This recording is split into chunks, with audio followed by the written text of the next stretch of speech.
இன்றைக்கான மார்க்கெட்டில் Nifty, bank Nifty, Sensex எல்லாமே ஒரு சின்ன ஒரு கேப் டவுனில் ஓப்பன் பண்ணிட்டு நல்ல ஒரு ரெக்கவரி பண்ணி மேலே வந்திருக்காங்க. இன்றைக்கி மார்க்கெட் ஓப்பன் ஆனது இந்த இடம். அங்கேருந்து பார்க்குறீங்க அப்படின்னா ஒரு 150 பாயிண்ட் நிஃப்டி ஒரு கேப் டவுன் கொடுத்துட்டு மேலே வந்திருக்குது. அதே மாதிரி சென்செக்ஸ் பார்க்குறீங்க அப்படின்னா நல்லாவே கேப் டவுன் கொடுத்துட்டு அங்கேருந்து ஒரு 500 பாயிண்ட் ப்ளஸில் முடிஞ்சிருக்கிறாங்க. அதே மாதிரி பேங்க் நிஃப்டியுமே பார்க்குறீங்க அப்படின்னா அதே மாதிரி கேப் டவுன் கொடுத்துட்டு நல்லபடியாக மேலே வந்திருக்கிறாங்க. ஒன் டே டைம் ஃப்ரேம் படி பார்க்கும்போது இன்றைக்கி ஒரு பெரிய அப் ட்ரெண்ட் கிடையாது. பட் நம்ம கம்மி டைம் ஃப்ரேம் வச்சு இந்த மாதிரி பார்க்குறோம் அப்படின்னா நல்லா பாசிட்டிவாக தான் மார்க்கெட் மேலே வந்துச்சு. சரிங்களா? சரி, ஓகே. மார்க்கெட்டு ஒரு நாள் இந்த இடத்துல கீழே போனாங்க இல்லையா, அதை பார்த்துட்டு எல்லாருமே முடிவு பண்ணிட்டாங்க மார்க்கெட் கிராஷ் ஆயிடுச்சு, அவ்வளோதான், ஐடி செக்டர்லாம் பயங்கரமாக கீழே விழுந்துட்டாங்க, இனிமேல் மார்க்கெட் கீழே தான் போகும், இந்த மாதிரி நிறையா பேர் பேச ஆரம்பிச்சிட்டாங்க. ஆனால் நான் ஒரு விஷயத்தில் ரொம்ப ரொம்ப உறுதியாக இருந்தேன். நான் லாஸ்ட்டாக போட்டிருந்த ஒரு 1.5 மாதமாகவே சொல்லிட்டு இருந்தேன், இந்த previous lower market break out பண்ணாத வரைக்குமே அது அப் ட்ரெண்ட் தாங்க. அதாவது ஒன் டே டைம் ஃப்ரேமில் இந்த 22,950 பிரேக் அவுட் பண்ணணும். இல்லை அப்படின்னா இந்த ஒரு ப்ரீவியஸ் கை 24,650 மேலே பிரேக் அவுட் பண்ணணும். அதை பிரேக் அவுட் பண்ணாத வரைக்குமே மார்க்கெட் சைடு வேஸில் தான் இருக்கும். சம் பேட்டர்ன் ஃபார்ம் ஆகிக்கிட்டு இருக்குது. இந்த மாதிரி நம்ம தெளிவாக ஒவ்வொரு வீடியோலையுமே சொல்லிக்கிட்டு இருந்தோம். அதுக்கேற்ற மாதிரி மார்க்கெட் இன்னும் பிரேக் அவுட் பண்ணல. இந்த பேட்டர்னை ஃபாலோ பண்ணி மேலே வர்ற மாதிரி தான் தெரியுது. ஒரு ஃப்ளாக் பேட்டர்ன் ஃபார்ம் ஆகிற மாதிரி தான் தெரியுது. இங்கேருந்து மேலே வந்துச்சு அப்படின்னா அது டபிள்யூ பேட்டர்னாக கூட மாறும். இந்த இடத்துல இங்கேருந்து இன்கேஸ் இப்படி மேலே வராங்கன்னா இது டபிள்யூ பேட்டர்னாக மாறிடும். இல்லை திரும்பியும் கீழே போவேன் அப்படின்னா அது கடன் சொல்கிற பேட்டர்னாக கூட மாறும். ஸோ இந்த ப்ரீவியஸ் லோவை இந்த ப்ரீவியஸ் கையை பிரேக் அவுட் பண்ணாத வரைக்கும் நம்ம கண்டுபிடிக்கவே முடியாதுங்க மார்க்கெட் டவுன் ட்ரெண்டில் இருக்கா அப் ட்ரெண்டில் இருக்கான்னு சொல்லிட்டு. இப்போதைக்கு சைடுவேஸில் பேட்டர்ன் ஃபார்ம் ஆகிக்கிட்டு இருக்குது. இங்கேருந்து ஒரு 2 நாள் 3 நாள் மேலே வந்துட்டாலே அது இந்திய பங்குச்சந்தைக்கு ஒரு மிகப்பெரிய ரெக்கவரியாக இருக்குங்க. ஏன்னா இது ரொம்ப ரொம்ப ஒரு முக்கியமான இடம். நிறையா செல்லிங் ப்ரெஷரில் கீழே போச்சு. எவ்வளோ தூரம் கீழே போயிருந்தாலும் மேலே தான் வர ட்ரை பண்ணுறாங்க. அப்படிங்கிறதுனால இது நல்ல ஒரு பாசிட்டிவான விஷயம். ஸோ வெயிட் பண்ணி பார்க்கலாம். இன்னும் பிரேக் அவுட் நடக்கல. சரிங்களா? அதே மாதிரி இன்றைக்கி முக்கியமான ஸ்டாக் பார்க்குறீங்க அப்படின்னா ஐசிஐசிஐ பேங்க், ஐடி செக்டர் பயங்கரமாக கீழே விழுந்தாங்க நேற்று. பட் இன்றைக்கி பார்க்கலாம், நம்ம பேங்கிங் செக்டர் பார்த்துட்டு பார்க்கலாம். ஐசிஐசிஐ பேங்க்கில் பார்க்குறீங்க அப்படின்னா சில பேட்டர்ன் ஃபார்ம் ஆகிருக்கு. இந்த மாதிரி பயங்கரமான டவுன் ட்ரெண்டில் ஒரு வருஷமாக கீழே விழுந்தாலே நல்ல ஒரு சப்போர்ட் லைன் எங்கே இருக்குது அப்படிங்கிறத நம்ம பார்க்கணும். அந்த மாதிரி ஒரு சப்போர்ட்டில் ஐசிஐசிஐ பேங்க் இருக்குது. ஸோ இங்கேயுமே ஒரு ட்ரெண்ட் லைன் இந்த மாதிரி ஃபார்ம் இருந்துச்சு. அதை கீழே பிரேக் அவுட் பண்ணியிருக்கிறாங்க. நம்ம இந்த பிரேக் அவுட் எடுத்துக்க முடியாது. ஒரு அப் ட்ரெண்ட்லேருந்து டவுன் ட்ரெண்டில் திரும்புது அப்படின்னா இந்த ப்ரீவியஸ் லோ விட அடுத்த ப்ரீவியஸ் லோ மேலே தான் இருக்குது, இதுக்கு கீழே இல்லை. இப்படி கீழே வந்தால் மட்டும்தான் அது டவுன் ட்ரெண்ட். அப்படி இங்கிருந்தே மேலே போச்சு அப்படின்னா அது அப் ட்ரெண்ட் தான். இது பிரேக் அவுட் பண்ணாத அப் ட்ரெண்ட் தான். அப்போ இந்த ஒரு ட்ரெண்ட் லைன் பிரேக் அவுட்டை நம்ம எடுத்துக்க முடியாது. இந்த ஒரு சப்போர்ட்டை தான் எடுத்துக்க வேண்டியதாக இருக்கும். ஸோ இந்த டவுன் ட்ரெண்டோட சென்டர் பாயிண்ட் பார்க்குறீங்க அப்படின்னா ஓகே வரைஞ்சி பார்த்துடலாம். ஏன்னா நான் சென்டர் பாயிண்ட் பிரேக் அவுட் பண்ணாமல் ஸ்டாக்கில் ட்ரேட் பண்ணுறது கிடையாது. எல்லோரும் ஒரு பிரேக் அவுட்லேயே என்ட்ரி கொடுத்துருவாங்க. நான் பிரேக் அவுட் ஆனதுக்கப்புறம் உண்மையிலே பிரேக் அவுட் நடந்துருச்சா, இந்த இடத்துல அந்த ஸ்டாக்கில் எவ்வளோ பேர் இப்போ புதுசாக பை பண்ணியிருக்கிறாங்க, எஃப்ஐஏ பை பண்ணியிருக்காங்களா, செல் பண்ணியிருக்காங்களா, எந்த மாதிரி பேட்டர்ன் ஃபார்ம் ஆகிருக்கு, எல்லாத்தையும் பார்த்துட்டு தான் நான் இதை ட்ரேட் பண்ணுவேன். ஏன்னா ஒரு பொருள் வாங்கி நான் விற்க போகிற மாதிரி தான். என்னுடைய பிஸ்னஸில் ஒரு பொருள் புதுசாக வாங்கி அதை நான் விற்க போகிறேன்.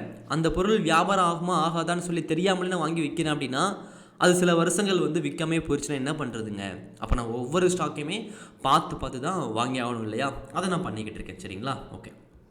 இப்போ முக்கியமான ப்ரீவியஸ் கை இதுங்க. இந்த இடத்துக்கு வந்துட்டாலே திரும்பியும் இந்த ட்ரெண்ட் லைனுக்குள்ளே மார்க்கெட் வந்துடும். இங்கேருந்து ரெக்கவரி பண்ணி மேலே வந்துட்டாலே அது நல்ல ஒரு அப் ட்ரெண்ட் தான். அதுக்கப்புறம் கன்ஃபார்ம் பண்ணிக்கலாம். ஸோ 1390 ஒரு முக்கியமான ப்ரீவியஸ் கை ஐசிஐசிஐ பேங்கை பொறுத்த வரைக்கும். முக்கியமான ப்ரீவியஸ்லோ இந்த ஒரு சப்போர்ட் லைன் தாங்க. அதை பிரேக் அவுட் பண்ணுறாங்களா அப்படின்னு வெயிட் பண்ணி தான் நம்ம பார்க்கணும். முக்கியமான பாயிண்ட் அப்படிங்கிறது இந்த 1150 தான். அதை பிரேக் அவுட் பண்ணாத வரைக்கும் ஐசிஐசிஐ பேங்க் அப் ட்ரெண்டில் தான் இருக்குது அப்படிங்கிறத தெரிஞ்சுக்கோங்க. சரிங்களா? அதே மாதிரி இன்னொரு பேங்கிங் ஸ்டாக் பார்க்குறீங்க அப்படின்னா ஐடிஎஃப்சி பேங்க். ஐடிஎஃப்சி பேங்கை பற்றி நம்ம நிறைய விஷயங்கள் பேசியிருந்தோம் முன்னாடி. இதை வச்சு நான் ஒரு கிளாஸே வந்து எடுத்திருக்கேன். எப்படி ட்ரேட் வந்து பண்ணணும், எப்படி ட்ரேட் வந்து பண்ணக்கூடாதுன்னு சொல்லிட்டு ஒரு கிளாஸே வந்து எடுத்திருக்கேன் இந்த ஸ்டாக்கை வச்சு.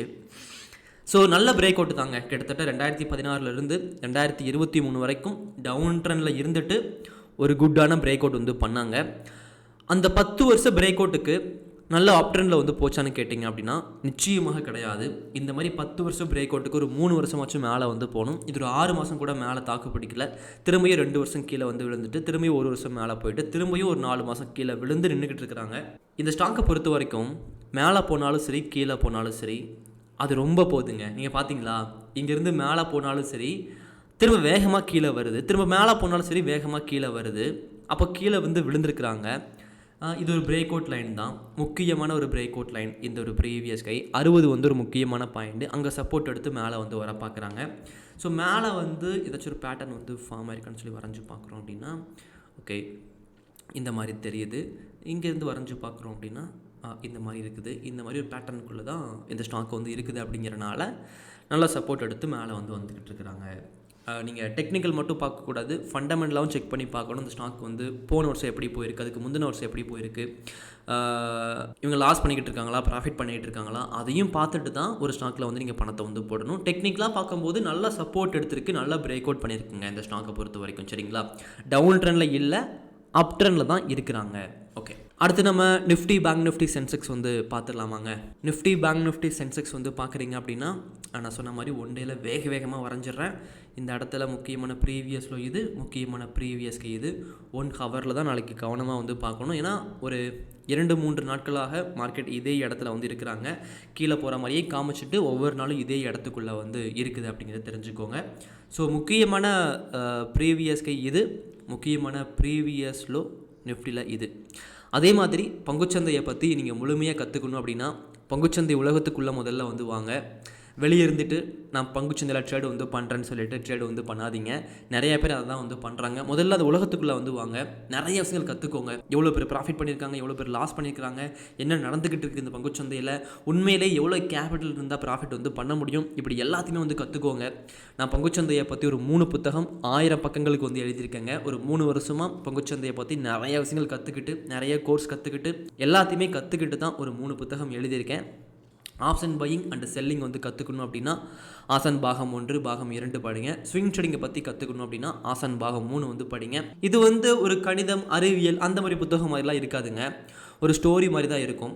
ஒரு பையன் ட்ரேடிங்குள்ளே எதுவுமே தெரியாமல் உள்ளே வந்து எப்படி லாஸ் பண்ணுறான், திரும்ப அவன் எப்படி பங்குச்சந்தையை பற்றி கற்றுக்கிறான், ஒரு 5 ஆசங்கள் உள்ளே வருவாங்க. அவங்க நிறைய விஷயங்களை வந்து எனக்கு டீச் பண்ணுவாங்க. ஜஸ்ட்டு ட்ரேடிங் மட்டும் இல்லாமல் பணம் மட்டும் இல்லாமல் லைஃப்பை பற்றியும் அவன் மனசை வந்து உறுதிப்படுத்துறதை பற்றியும் அதை வச்சு அவன் பங்குச்சந்தையை நிறைய விஷயங்கள் கற்றுக்கிட்டு ப்ராஃபிட் வந்து பண்ணுறது இது எல்லாமே இருக்கும். ஜஸ்ட்டு ஸ்டோரி மாதிரி மட்டுமே போயிடாது, அந்த ஸ்டோரியோட சேர்த்து ஸ்ட்ராட்டஜி இருக்கும். ஒரு ஆசான் உங்களுக்கு ஒரு ஸ்ட்ராட்டஜி வந்து சொல்லி தருவாங்க.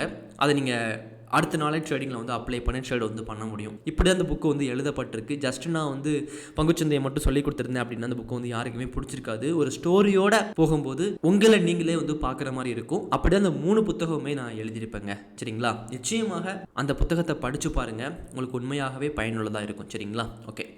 அதே மாதிரி ஸ்விங் ட்ரேடிங்கை பற்றி ஒரு கோர்ஸாக கற்றுக்க ஆசைப்பட்றீங்க அப்படின்னா நான் ஸ்விங் ட்ரேடிங்கில் லாஸே வந்து பண்ணுறது கிடையாது. எல்லா விதமான ஸ்ட்ராட்டஜியுமே வந்து கற்றுக்கிட்டேன்.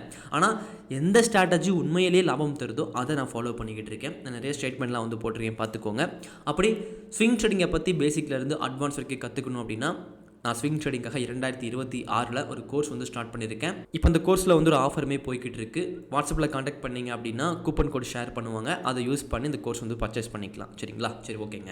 நிஃப்டியில் 1 ஹவரில் முக்கியமான பாயிண்ட் இது, முக்கியமான ப்ரீவியஸில் இது.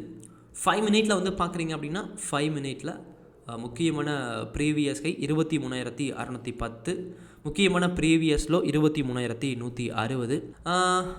சென்செக்ஸில் ஒன் டேயில் வந்து பார்க்குறீங்க அப்படின்னா ஒன் டேயில் முக்கியமான ப்ரீவியஸ் கை 76,550 ஒரு முக்கியமான ப்ரீவியஸ் கை, முக்கியமான ப்ரீவியஸ்லோ 73,510. ஆல்மோஸ்ட் இந்த பிரேக் அவுட் லைனில் தான் மேலேயும் கீழே வந்து போய்கிட்டு இருக்கிறாங்க. ஒவ்வொரு நாளுமே அப்படி தான் வந்து போய்கிட்டு இருக்கிறாங்க. கவனமாக வந்து இருங்க. சரிங்களா, ஸோ ப்ரீவியஸ் கை 79,700. 1 ஹவரில் வந்து நம்ம பார்க்குறோம் அப்படின்னா 1 ஹவரில் முக்கியமான பாயிண்ட்டு இந்த இடத்துல வந்துருக்கிறாங்க. 75,040 ஒரு முக்கியமான ப்ரீவியஸ் கை, 73,530 ஒரு முக்கியமான ப்ரீவியஸ்லோ, 5 மினிட்டில் வந்து பார்க்குறீங்க அப்படின்னா 5 மினிட்டில் இந்த இடத்துல கம்ப்ளீட்டாக வந்து சைடுவேஸில் வந்து போயிருக்காங்க அப்படிங்கிறனால எஸ் இதுக்குள்ளே தான் இருக்கிறாங்க அப்படிங்கிறனால 75,040 ஒரு முக்கியமான பாயிண்ட்டை நாளைக்கு இருக்குங்க. அதே மாதிரி ப்ரீவியஸ் லோ வந்து 73,530 வந்து இருக்குங்க. பேங்க் நிஃப்டி வந்து பார்க்குறீங்க அப்படின்னா பேங்க் நிஃப்டியில் ஒன் டேயில் நான் சொன்ன மாதிரி முக்கியமான ப்ரீவியஸ் கை 57,470, முக்கியமான ப்ரீவியஸ் லோ வந்து பார்க்குறீங்க அப்படின்னா 52,925ங்க. 1 ஹவரில் வந்து பார்க்குறீங்க அப்படின்னா 1 ஹவரில் ப்ரீவியஸ் கை இது 54,460, முக்கியமான ப்ரீவியஸ் லோ 52,830. 5 மினிட்டில் மாற்றி வரைய முடியும். ஸோ ப்ரீவியஸ் கை ரொம்ப பக்கமாக இருக்கிறாங்க. 5 மினிட்டில் நம்ம கொஞ்சம் வந்து மாற்றி வந்து வரைஞ்சிக்கலாங்க, ஏன்னா அவசரப்பட்டு ட்ரேட் வந்து பண்ணக்கூடாது. 54,680 ஒரு முக்கியமான ப்ரீவியஸ் கை, முக்கியமான ப்ரீவியஸ் லோ 5 மினிட்டில் 53,530 ஒரு முக்கியமான ப்ரீவியஸ் லோ. ரொம்ப ரொம்ப கவனமாக சேஃபாக வந்து ட்ரேட் வந்து பண்ணுங்கள். பங்குச்சந்தையில் நீங்கள் ட்ரேடிங்கில் வந்த உடனே நிறையா ப்ராஃபிட் பண்ணிடணும், கோடி கோடியாக பண்ணிடணும் அப்படிலாம் நினைக்காதீங்க. முதல்ல ப்ராஃபிட் பண்ணணும், என்னால் பண்ண முடியுதா அப்படி யோசிங்க. நிறையா பேர் இங்கே போய் தான் சொல்கிறாங்க. உண்மையை பாருங்கள். உண்மையாக ப்ராஃபிட் வந்து ஒரு 10K வந்து பண்ணால் கூட அது பெரிய விஷயம் தான். அதுக்கப்புறம் கேபிட்டல் அதிகப்படுத்தி நீங்கள் ப்ராஃபிட் வந்து அதிகப்படுத்திக்கலாம். முதல்ல ப்ராஃபிட் பண்ண முடியுமா அப்படிங்கிறத பாருங்கள். ப்ராஃபிட் மட்டும் பண்ணிட்டீங்க அப்படின்னா அதை அதிகப்படுத்துறது ஒரு பெரிய விஷயம் கிடையாது. போக போக அதுவே ஆட்டோமேட்டிக்காக அதிகமாகிக்கும். சரிங்களா? ஸோ ப்ராப்பராக பங்குச்சந்தையை பற்றி முழுமையாக கற்றுக்கிட்டு ஸ்டாப் லாஸ் போட்டு பொறுமையோட கையை பிடிச்சிட்டு எல்லா ரூல்ஸையும் ஃபாலோ பண்ணி நாளைக்கு ட்ரேட் வந்து பண்ணுங்கள். நம்ம அடுத்த வீடியோவில் வந்து பார்க்கலாம். தேங்க்யூ.